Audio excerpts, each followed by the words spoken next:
Hello and welcome to 52 Weeks. This is week number 14. This week we're going to start into chapter 4, which is the parks and civic and open spaces. This is actually a very important chapter to look at in this month of April in 2019 because we're going to be looking at the Great Harrisburg Litter Cleanup on Saturday, April 13th. That happens every year. And we're also going to be looking at Earth Day, which is going to happen on Monday, April 22nd. So these are two big events to think about in April and tie perfectly into our environmental spaces around the city. That relates back to Chapter 3 with natural resources and historic resources. So Chapter 4 connects back to what we've talked about before as the Greenbelt and Warren Manning's plan for the city and the city as a park. This is actually something that's a really good thing to be thinking about in the next 20 years of how we can look at our park system in linking the nature and human made places. So everything that's a built and natural environment. So we want to look at how do we work in piecemeal ways to decentralize the process of learning and enrich it through the contact of many places and people all over the city. So it's interesting to see this as a option and idea in the comp plan. As we talked about before, Warren Manning put together this plan, the city as a park concept, and it was a means to interconnect the city and showcase, and it can be a showcase for sustainability and ecological practices for all residents. That's a nice thing. As you've taken a trip around the 21 plus mile Greenbelt, you can see that and see the variety of places in the city and actually be quite in and out of the world because you're actually in a natural environment, which is quite different than the urban environment.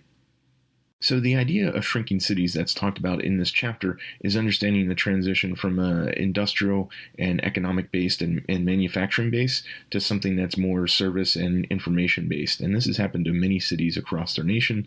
And also an extreme example would be Detroit and its rebound. One of the things to think about is how do we have smart living concepts, but we want to understand the city as a place of learning, as an environment that we all cherish. So the comprehensive plan for the city of Youngstown from 2011 is referenced in the Harrisburg Comp Plan. It says that provides a city that is smaller, greener, cleaner, and makes efficient use of its available resources and capitalizes on its many cultural amenities and business advantages. So that's the focus that this takes, that we want to look at our city as green infrastructure as a way to propel us into the future.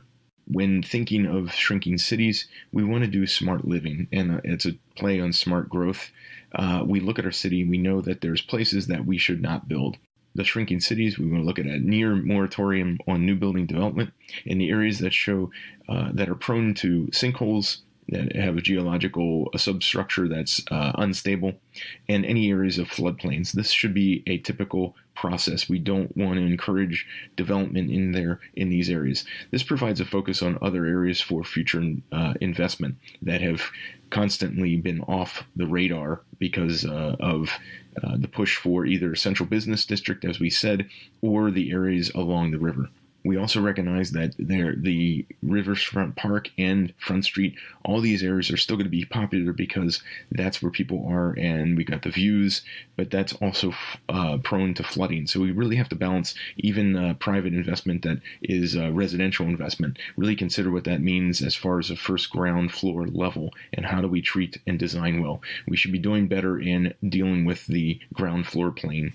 We know that it's going to be a continual issue through the years. So related to this is anything that's currently used but deemed a floodplain or a sinkhole prone. So we should be thinking about this for ecological reclamation, remediation, recreational activities that should happen there, provide opportunities for education in permaculture and urban agriculture. We should also address the future reconciliation of EPA Clean Water Act violations that connect to the Susquehanna River and the Paxton Creek. When we look at our area and thinking about a sustainable, beautiful city, this is the clean and green Harrisburg. It could become a sustainable example of parks, civic, and open spaces for a regional population of 1.7 million people. So if you think of the metropolitan statistical area, Harrisburg can set itself to show how to do this well. How do we mitigate well? How do we deal with our runoff?